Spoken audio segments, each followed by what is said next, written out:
A long list of places that I won't list in whole, but including Columbia and Princeton and NYU. He has visited here at the LSE as well.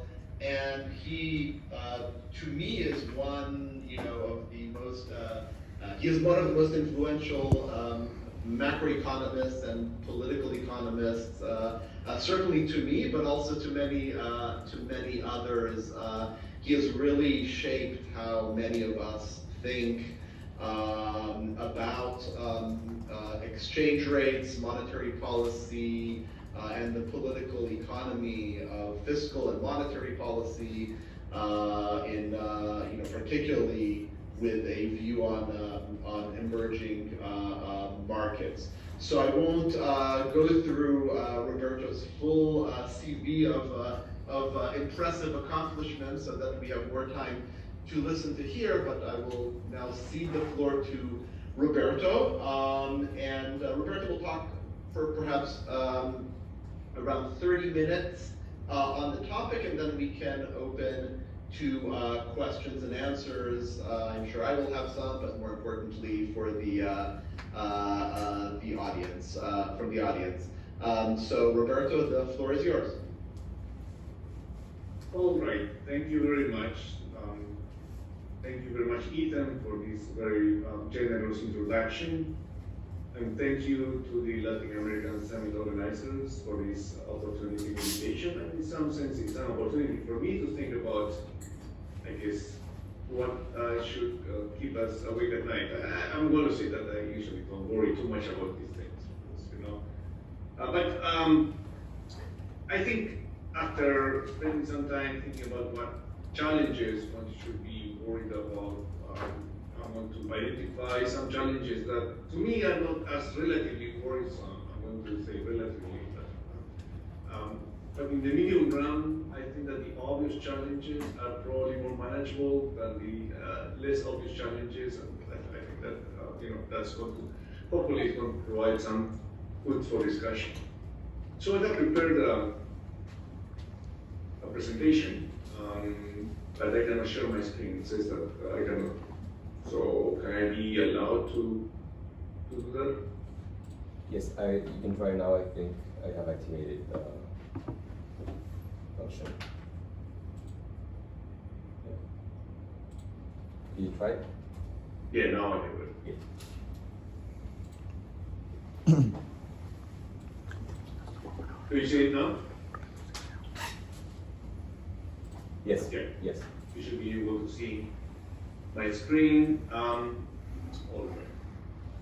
So I want to think about different challenges that happen at different speeds. Okay, so I guess the fastest speed is what Ethan referred to, the macroeconomic policy outlook, in some sense weathering the storm or the number of storms that we have been actually dealing with in the last couple of years. But then I want to focus a little bit on the issue of productivity growth. That's actually a problem that develops at a relatively slower speed, but in some sense turns out to be, I guess, the most challenging one, in my view. And then I want to talk about, what are the prospects for reform. Okay, so about the immediate storms, obviously, the obvious concern is the prospect for world inflation, monetary policy. Now we have the question about what is interaction with financial volatility in view of the recent bank runs in the United States and how that's going to interfere with monetary policy and the control of inflation, especially in the United States.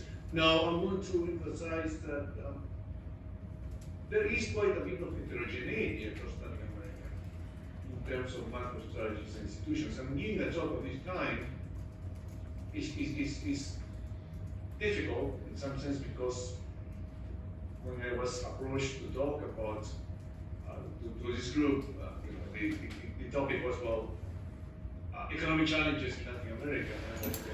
This actually to narrow talk a little bit, at least to narrow the macroeconomic challenges, but also talking about Latin America in some sense very difficult because the situation is very different according to what country or those or certain countries you focus on. Well, I mean, in terms of macroeconomic challenges, there are certainly some notorious cases, in particular Venezuela, Argentina, Bolivia, recently. But I'm going to say, I'm not going to make the case that for many other countries, this maybe mostly in Latin America, there are reasons for optimism. And I'm going to explain why I think that. Okay, so the immediate world outlook is quite challenging.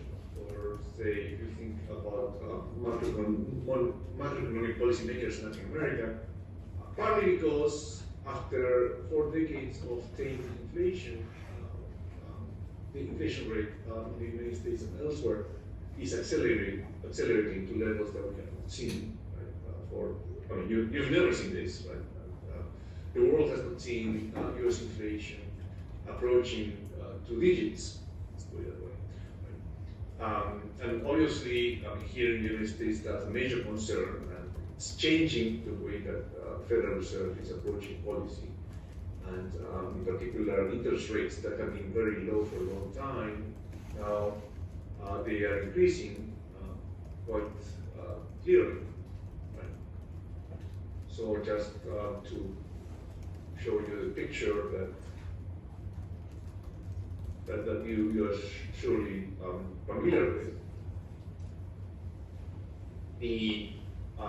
Here is the behavior of inflation in the United States, right? And you can, this is series starts in 1980. So you see, that in 1980, inflation rate in the United States was about almost 15% at the beginning of the sample, but then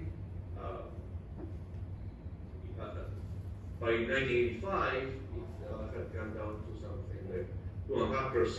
Then it remained essentially somewhere between 2.5% and 4%, and then over time, in the recent decade, stabilized somewhere around the Federal Reserve target of 2%. And even during COVID, that was the situation until very recently, when the inflation rate jumped up, essentially at the end of 2021, and reached levels that we were really concerned with in the United States, like 8 9.5% per year. So this is a relatively recent situation, I mean recent in the context of the last 40 years, although not unknown, of course, and it has prompted the Federal Reserve to increase interest rates. This is the policy interest rate of the United States. The federal funds rate, that you can see that after that it had been essentially zero until about 2016. Now between 2016 and 2019, the Federal Reserve tried to increase interest rates some, so we managed to increase the interest rate, the policy interest rate about to about 2.25%. But then with COVID, interest rate was brought to zero again, and now it was kept at zero until essentially the first half of 2022, and then since then there has been a clear move towards trying to use the interest rate to control inflation in the United States. And of course, this move has all kinds of consequences for the United States and for the world. Now, I have some, I am older than you are in general, and I remember times when increases in the federal funds rate of this kind would be a reason for a lot of alarm in Latin American economies, especially around 1990s. An influential set of papers by Guillermo Calvo, Carmen Reinhardt, and others that demonstrated that US monetary policy had a very important impact in Latin American countries. Right? But I'm going to say that many central banks in Latin America have been quite good at responding to the situation. In fact, they anticipated the situation by increasing their own interest rates even before the United States started to move. And this has been the case, especially in countries that have independent central banks and have subscribed to inflation targeting regimes. Okay. So, for example, this is summarized recently in the IMF's regional economic outlook for the Western Hemisphere. It shows, the graph shows here the real interest rate. This is the policy interest rate minus expectation of inflation. For the Latin American 5 countries, that are Brazil, Chile, Colombia, Peru, and the last one, and Mexico. And as opposed to emerging markets, and you can see that the dark line shows that interest rates in those Latin American 5 countries were raised much more quickly than in other emerging countries. And the same publication shows, for example, what has happened in terms of inflation expectations, for example, in these countries. I mean, in this graph, we have the situation for Brazil, Chile, Colombia, Mexico, Peru, the 5 countries I'm referring to, right? And the dark lines refer to inflation in August of 2022, whereas the red lines refer to long-term expectations about inflation.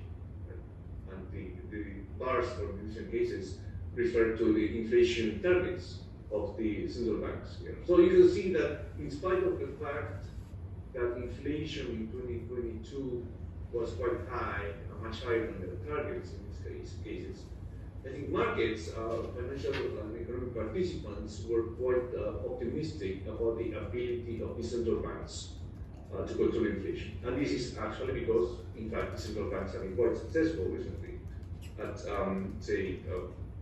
their monetary policy and exchange rate policies. Now, all of this being said, there are some noticeable cases that remain, and inflation is in some sense seems out of control. But you can say that these cases are quite isolated, which is, I think, expressed in different ways. Like, for example, there is little financial contagion from situations such as Argentina and Venezuela and other countries, right? Only a couple of days ago or yesterday, there was the news that Argentina's inflation has reached 100% annually. Right? And also Bolivia is experiencing essentially what you can see an attack on the central bank's foreign reserves. But again, these two cases are clearly derived from particular circumstances, partly due to unsustainable fiscal policies, right, that conflict with, in the case of Bolivia, with a fixed exchange rate. And in the case of Argentina, there is the problem of a very persistent fiscal imbalance that cannot be financed with, partly because Argentina is coming from a default situation recently. Okay, so now what is the fiscal front? In the fiscal front, I see more heterogeneity in terms of fiscal imbalances. However, many countries have successfully established favorable institutions to keep fiscal discipline, and that shows actually. And in other countries, there are ongoing efforts with different degrees of success, I would say, of fiscal reform. I'm going to talk about that later. Right? But even in those countries where the situation is, let's say, worse. I don't see that the fiscal imbalances are huge in the sense that if only appropriate reforms that are possible do occur, then the situation will stabilize. So, for example, this is data from the IMF that shows fiscal deficits for the region in 2022, 23, and 24. I mean, probably it's best to start at the bottom two lines. Right? I have Latin America, excluding Venezuela. In 2022, the fiscal deficit the primary deficit was 1% of Latin American GDP, and the projections for 2023 and 24 is essentially zero. Right? So, I mean, this contrasts with, for example, the United States. The United States in 2022 ran a fiscal deficit of more than 8% of GDP, and the projections for the coming years are more than 2 or 3% of GDP respectively. Now you can see, however, that there is quite a dispersion in the different across the different countries in Latin America. I mean, if I think about, for example, Brazil. Brazil has been surprisingly strong in terms of trying to correct fiscal deficit. In fact, in 2022 and 23, the primary result was a surplus of 7/10 and 8/10 of 1% of GDP. So this is actually what is bringing the regional average close to balance. Right? But other countries like Mexico, Peru, Uruguay, Chile, and Uruguay are have been quite imbalanced also. I mean, surprisingly, for example, in the case of Peru, people talk about the recent Castillo administration as one that was catering to the populist left, however, but when I look at its fiscal results, overall, they have been quite satisfactory in terms of keeping balance. Right?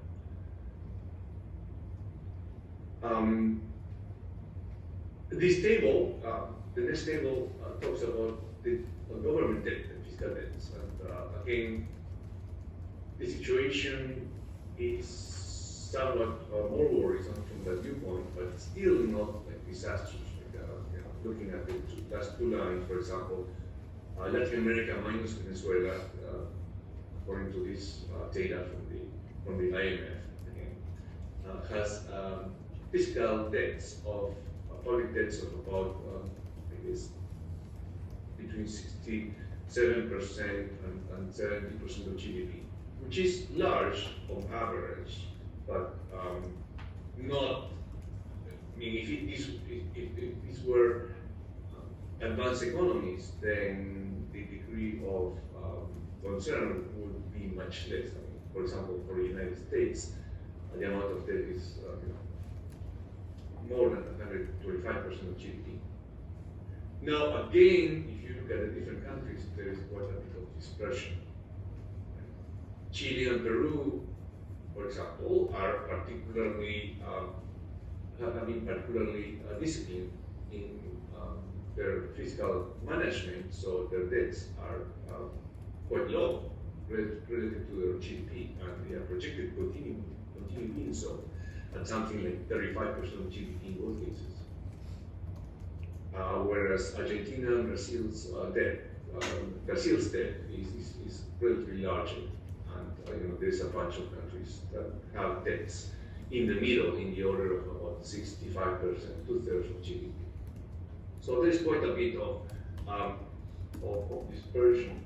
Now, to put these numbers in context, when the European Union was established, there was a number of criteria called the performance criteria that were supposed to be prerequisites for accession to the Union. The public debt number was about 60% of GDP. So I think think that the Latin American situation presumably is not too out of line with this particular number. So, what do I get from all this? Well, I think that central banks, monetary policy and central banks have been and continue to be remarkably effective, except in a number of cases that we can identify, but in many other countries, I think that the result of, I guess, reforms that happened about 30 years ago in terms of central bank independence and inflation targeting have been quite good from the viewpoint of central banking. In some cases also, fiscal institutions have been good in terms of attaining fiscal stability. There is quite a bit of heterogeneity, especially along the fiscal front. But overall, I think that the fiscal imbalances are not huge. They are projected to fall over time. Now, of course, we recognize that institution building on the macroeconomic policy front is always a work in progress, especially now on the fiscal side. But we need to recognize also that this has to continue in the right direction. And those countries that have built strong policy institutions can benefit now, especially from those conditions. So there's that. The IMF recently published some assessment of what conditions add to vulnerability to different countries and what conditions are more beneficial. This figure says, for example, what would be the impact of increase in the United States interest rates, 2 years interest rates, on local interest rates, according to different criteria. For example, if a central bank has high credibility, then the impact would be, that's the first bar to the left, the impact of an increase in 1% increase in 2-year interest rates in the United States, the impact would be about 0.8% less for a country that has high central bank credibility than a country that has low central bank credibility. For a country that has high levels of reserves, then the impact would be 1% less.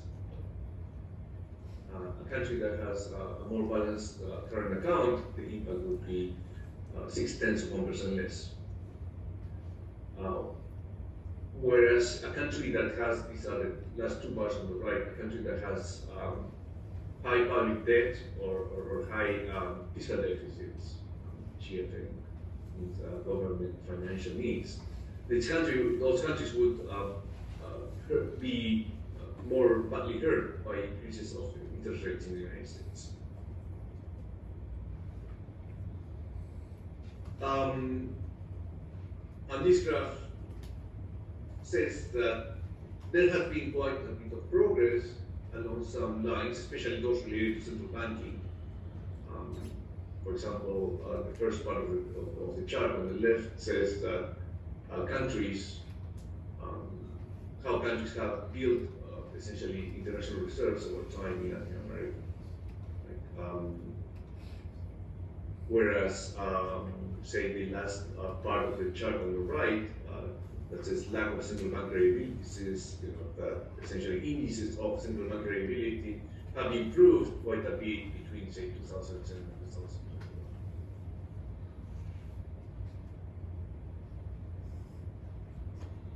2021. Now there is heterogeneity, as we said, in terms of outcomes, but at least for the, I guess what the IMF calls the Latin American 5, then vulnerability indicators have been quite strong, especially in terms of central banking, as I said. That's actually notable in terms of, for example, reserves on the left and lack of central bank credibility on the right.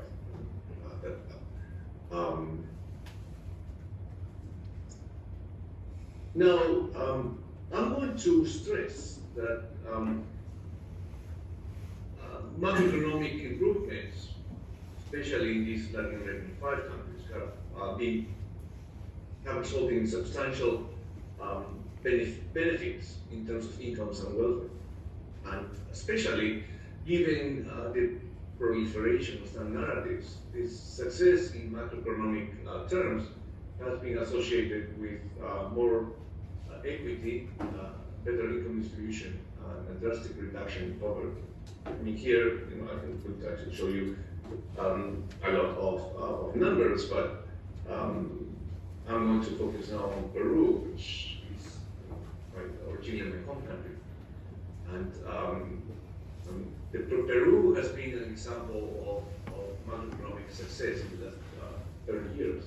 Some people complain that actually that has meant, for example, more inequality, and actually that's not true, at least according to official statistics. For example, here you have the Gini coefficient in Peru between 1997 and 2020. Right?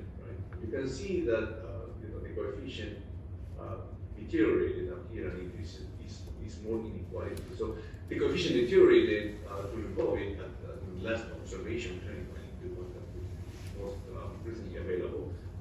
But for the last, for the whole sample, in this case since 1997, essentially, there have been improvements.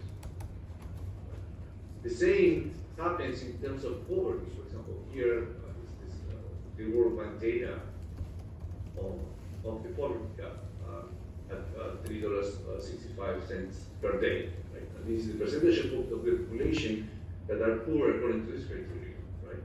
In 1997, it was a little more than 16%. In 2019, that fraction had dropped to less than 3%. Okay. So the fraction had increased during COVID to almost 6%. And there were important reasons for that. But, I think that it's undeniable that macroeconomic success has been beneficial for the poor and in terms of income distribution. Okay, so I'm going to take a little longer than I thought, so let me just go faster in this part. Now, stability, however, does not suffice for us. We want sustained progress and growth, and this is where Latin America has what's one of the main challenges. Why? Because we have been experiencing very poor growth, especially when we are compared with other emerging economies. Okay, so this is actually quite apparent, for example, from the last World Economic Outlook. To give you an example, right? I mean, you have projections for growth in emerging market and developing economies for 2023 of 4%, 2024 for 2%. But Latin America and the Caribbean exhibit projections of only 1.8% and 2.1%. Right? I mean, that compares, for example, with Asia, that have growth prospects of 5%, more than 5% for 2023 and 2024. And poor productivity growth has been a concern for many years. It's especially noticeable when you look at compare Latin America with other economies. For example, this chart gives you the development of labor productivity in Latin America compared with, say, other emerging economies. I mean, you can compare the purple line against the green line. And you can see especially that after 2015, for example, other emerging economies' labor productivity rebounded from after the global financial crisis of 2008-9. But Latin America's productivity growth did not. It remained in negative territory. So one consequence, I could go on, but because of time, let me just mention quickly, well, what can we do about this?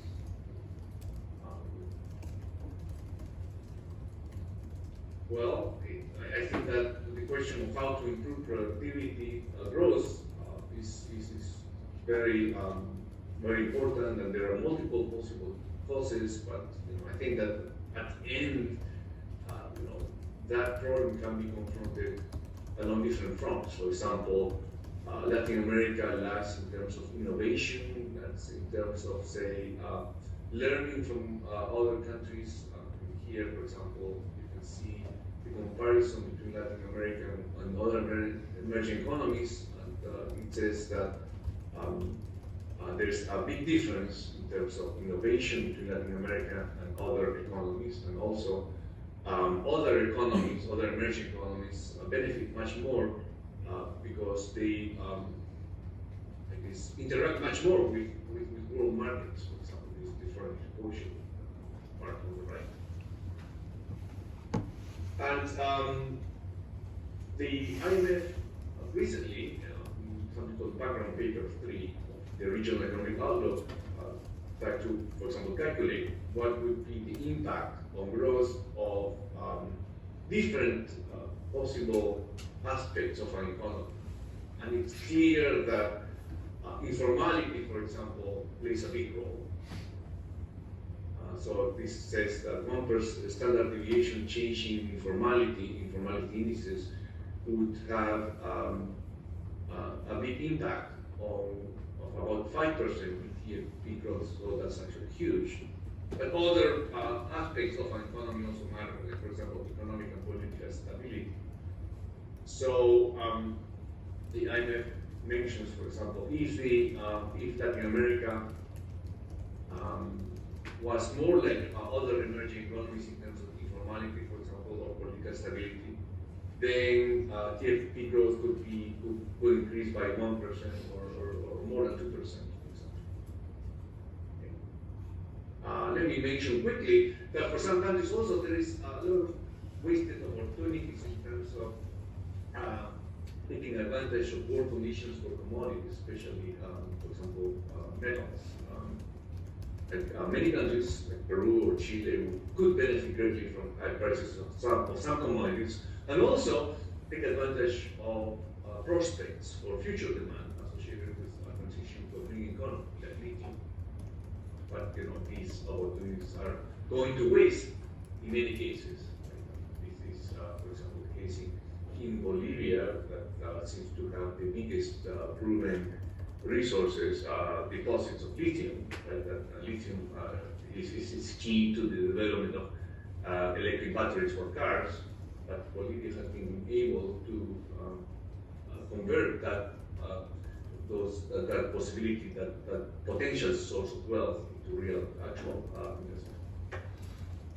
Okay, so I'm almost done. Let me just say, well, what then can we say about the future? About that light at the end of the tunnel that we always talk about? Well, I have argued that, relatively speaking, the urgent, most noticeable challenges in terms of macroeconomic stability are not as worrisome to me. Like, they are worrisome, they have to be managed. But I think that in many cases, central banks are quite successful, and fiscal balances are not so horrible. And I think that there are continued efforts at fiscal reform, and therefore all of these aspects of Latin America justify some optimism in terms of stability. In the medium term, the key challenge is to boost growth and productivity. Economic prescriptions are all well known. We want to, for example, try to give incentives for private investment, including investment in human capital, to keep people educated, training, and staying in that country. In order to do that, you want to guarantee the rule of law, ensure stability, confront informality. But what is that like in train that is coming, right? And in fact, when I look at the region, then many political developments, unfortunately, are going in the opposite direction. Especially populist movements are having quite detrimental to private investment and human capital implementation. This is, for example, noted by the IMF. The blue line here is a chart that gives the fraction of countries with major political unrest events. So the blue line actually refers to political instability. And you can see that political instability in these countries has increased and since essentially 2017, and that started quite before COVID. I think some people say, people have suffered a lot because of COVID, but the political situation actually started deteriorating much before that. And what actually is most worrisome for me is that all of these developments actually not only threaten growth and investment and so on, but also some developments actually are threats to those institutions that have in fact been successful, especially, for example, independent central banks. Okay. So that's worrisome. I mean, what is worrisome to me is that, for example, these proposals for constitutional reforms may actually end up killing those institutions that have been good for Latin America. Okay, so that's what I want to say. I remain optimistic, I'm going to say, that somehow the political system will result in a favorable equilibrium outcome. And my optimism to some extent is derived from what I see as a successful experience with central banks as institutions. But of course, it's only the future. I mean, the future years that we are going to tell us whether that experience was an exception in the history of progress, ongoing deterioration of Latin America, or on the contrary, it may be recognized as the start of a progress, of a process of beneficial institution building and better policy making, and therefore more prosperous times for our countries. And that's what I want to say. Thank you, Roberto. That was really a whirlwind tour through the kind of economic conditions now in Latin America. I have questions I could ask, but I think I'd prefer for the audience to have an opportunity. So let me open it to audience questions, and I'll, if people are too shy, I can jump in myself. Great, so what we'll do with the questions is, if any one of you has a question, as there's a problem with the microphone, you can come in front and ask a question so Professor Chang can hear you. So is there anyone who would like to come up and ask a question?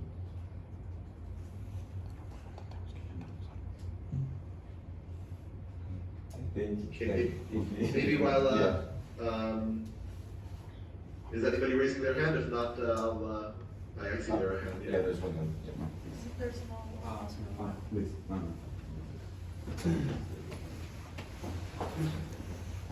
Yeah. creo que se escucha bien, ¿eh? O sea, se hablan fuerte. Sí. Sí. Thank you for your speech. I was going to ask if you know anything about the status of the health of the banking sector, specifically what are the reserve requirement ratios, and how do you think the crisis is going to spread that we see currently in the U.S. and Europe?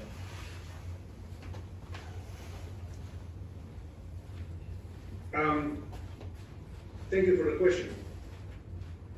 If you're talking about in general terms, in fact, the financial system has been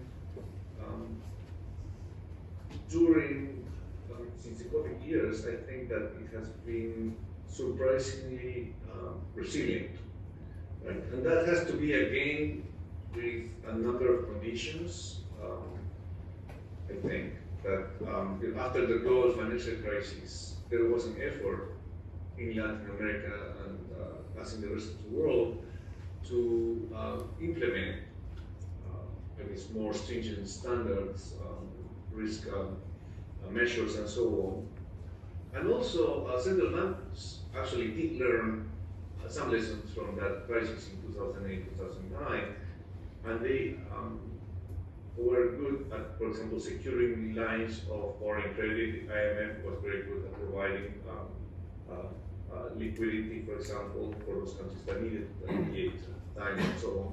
So when you look at what happened during essentially, especially around 2020, and what could have happened, then one of the brightest spots was the performance of the financial system. There could have been a major financial crisis and that did not happen, right? So that is a reason for optimism. Now, in terms of the most recent situation, which is we just started actually less than a week ago, then I haven't seen right now a major reason for a change in my perspective that central banks in Latin America, like many Latin American countries, private institutions are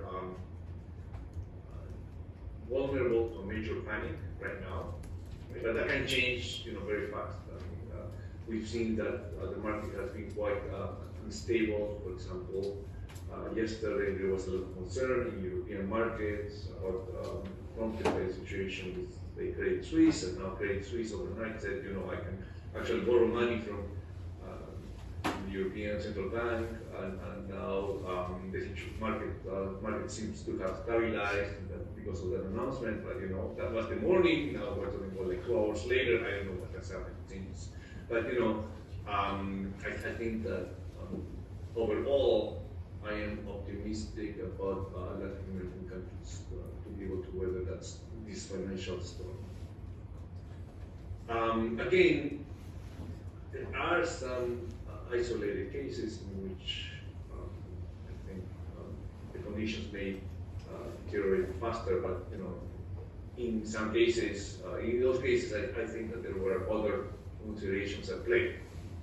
Okay, so for example, this week, Bolivia seems to be having a major issue with a run in international reserves. Right? But to some extent, that is a combination of different circumstances, including the fact that Bolivia is trying to still keep a fixed exchange rate in spite of a drastic fall in its foreign exchange reserves. Thank you for your answer. Is there anybody else who would like to ask a question?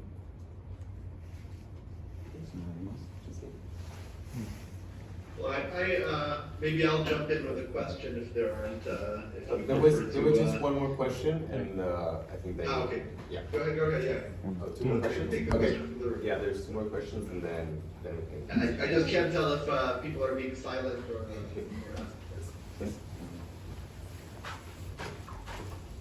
Thank you, Professor Chang.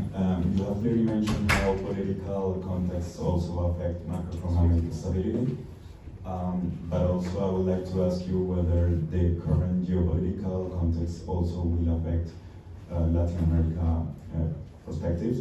So, for example, talking about the crisis in Ukraine, or the war precisely, how it affects the price of food, also about the nearshoring of companies from the United States that are going back to the Americas. What are your thoughts about this kind of changes in the geopolitical order? Sorry, I couldn't hear your question very well. Can you repeat the question? Yeah, can you hear me now? Yeah. What are your thoughts on the changes of the geopolitical order right now, such as the Ukraine war and also the nearshoring effects of companies from the States, from the United States going back to the Americas? Yeah, okay. This is a very interesting question because, it has many perspectives. One is that the impact of the Russia-Ukraine war in Latin America has been multifaceted.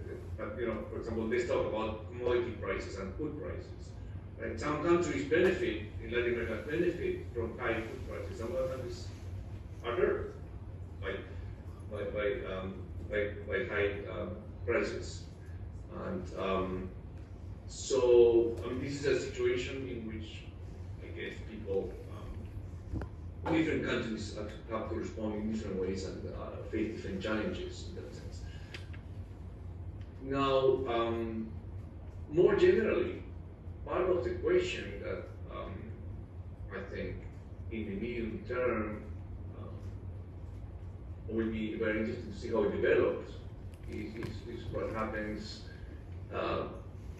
with the world in terms of if there's a realignment in terms of different blocks, like for example, there may be a Western, say, more capitalist kind of block, and then there's going to be maybe some Russian block. I mean, China is going to have a different kind of, it's going to represent a different alternative, right? And this can be significant partly because in recent years, for example, the influence of China in Latin America has been quite still be increasing, for example. And whether the process is going to reverse or not, it's going to be a major development for Latin America. That's actually true. Now, I live in the United States, and I do know that people here, for example, are very concerned with losing influence, especially to China, in Latin America. So there are some efforts going on trying to, in some sense, trying to reapproach, especially some Latin American countries like Venezuela, for example. But on the other hand, it's very hard that those efforts. It's very hard to see that those efforts are strong enough relative to, say, the increase in Chinese influence because of economic reasons and whatnot. So, but that may change. I mean, the United States-China relations, for example, are quite tense right now, partly because of the situation with Taiwan. So we'll see. I think that overall, I wouldn't say that it's a concern of mine at this point, but it's a situation that deserves close monitoring and watching. Thank you. You have more. Wait, there's one more question from the audience. Hi, Professor Chang. Can you hear me from here? Yes, I can. Thank you. Thank you for your keynote. It was really interesting. I would like to know two things very quickly. The tax revenue as percentage of GDP from the OECD countries is 33.5%, but in the Latin American region is 21.9%, which we are very behind from the so-called developed or advanced countries. And for example, Mexico, which is my home country and is the 15th economy in the world, its tax revenue as percentage of GDP is only 17%. And in the case of Peru, it's 15%. And in the case of Chile, is 19%. Knowing that taxes help a lot to fund services and infrastructure, what will be your policy recommendations for Latin American countries in order to increase our tax revenues? And second, I would also like to know your opinion on these efforts and projects of nearshoring in the region. Due to the China-US dispute, many enterprises and businesses are relocating to Mexico, to Colombia and other countries in South America in order to provide the United States with the primary products they need to build their new technologies in this frame of the US Inflationary Reduction Act. So I would also like to know your thoughts on this nearshoring strategy and its opportunities for Latin America and its countries. Thank you.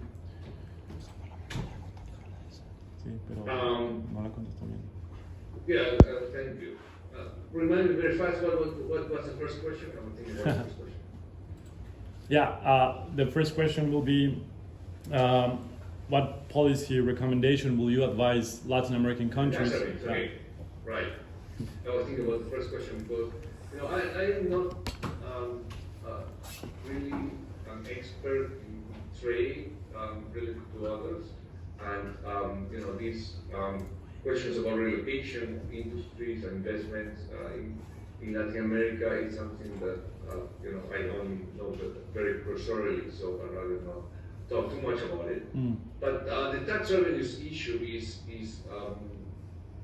quite interesting to me because it is true. I mean, that has been an issue in Latin America for many years. I mean, tax collection is quite low relative to advanced economies, and you can make an argument that this is quite detrimental both for economic and from economic perspectives, but also for political reasons. Right? One of them is that, for example, if you read what people like Levi Yanis have been saying, that there is the problem that is called the middle income trap, in which countries actually have to develop and continue growing not only in terms of incomes, but also in terms of access to services that are usually provided by the state, like education, security, transportation, and so on. Right? And those suffer most importantly when the tax base is relatively low. Now, generally speaking, therefore, it would be desirable to have increased tax revenues as a share of GDP for those reasons. But on the other hand, the question is exactly how you do it, right? Because there are important restrictions or problems that a country will have to face in order to increase tax collection. One is, for example, informality. Right?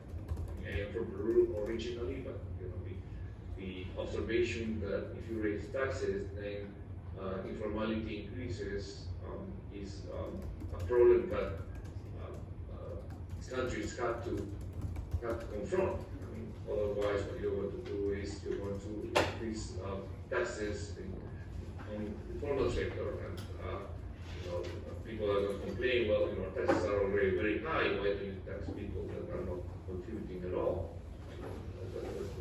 That's a big issue. And the second issue that I see in some countries is, well, even if you raise taxes, then you have to, the government will have to show that they are using the tax revenue in appropriate, efficient way. Right? I mean, this is most apparent in commodity producing countries, where countries like Chile and Peru, for example, now they are raising a lot of taxes from mining companies, for example. They tax out, for example, a big share of their profits, and that can fund a lot of, say, public services, infrastructure, and so on. But those countries have difficulty actually using that revenue in ways that are appropriate, right? Especially Peru. I mean, Peru, in that case, is actually that problem has been huge. So yes, I mean, in general, I think tax revenue should increase, but you will have to do it in a way so that you do not increase the informality problem. And also, at the same time that you increase tax revenue, you should be actually convincing the population that the increased revenue is being spent in manners that are appropriate for the benefit of citizens. So let me, given that we started late, we can maybe end 2-3 minutes late. So I'll end with a quick question for you, Roberto. So it's Tolstoy said that every unhappy family is unhappy in its own way. On the other hand, it's also been said that when the U.S. sneezes, then Latin America catches a cold. And so that is a long introduction to the question of, we've we've always thought that the business cycle in Latin America is essentially because of global commodity price, it's just kind of a reflection of global commodity prices and the U.S. Financial cycle with some idiosyncratic, policy mistakes that happened in the individual countries.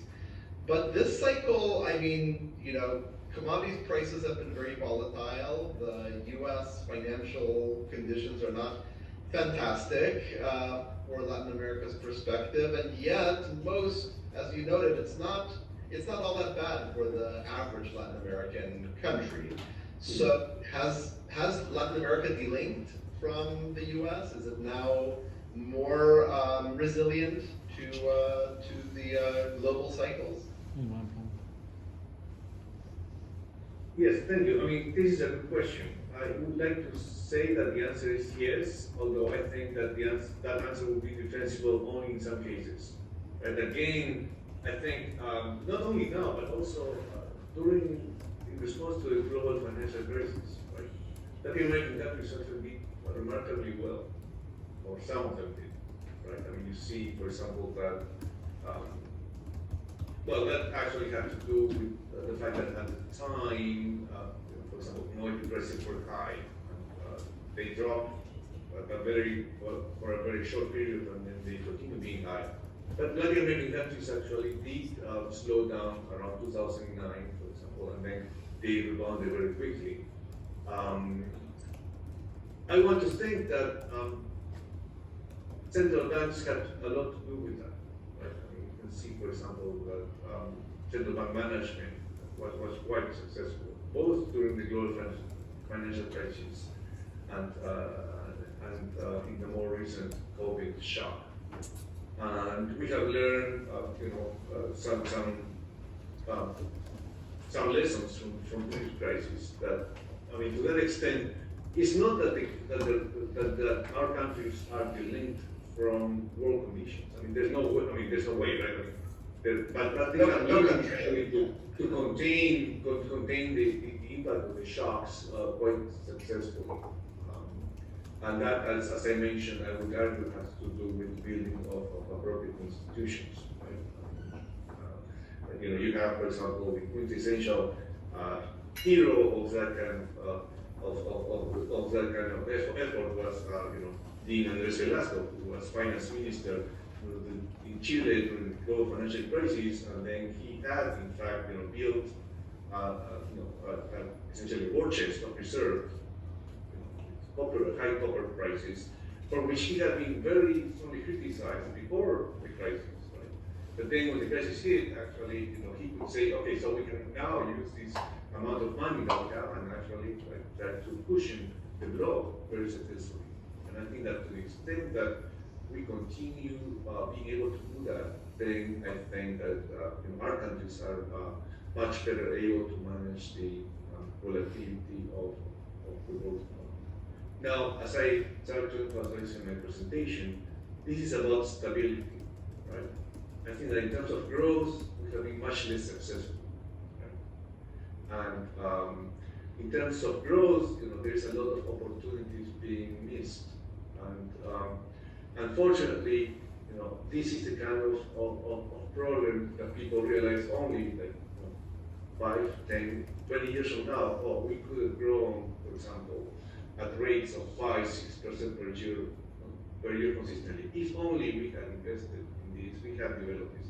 But we miss those opportunities, right?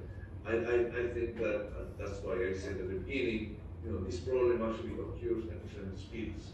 But for these newer generations, that is the problem that I would probably pay much more attention. Well, thank you very much, Roberto.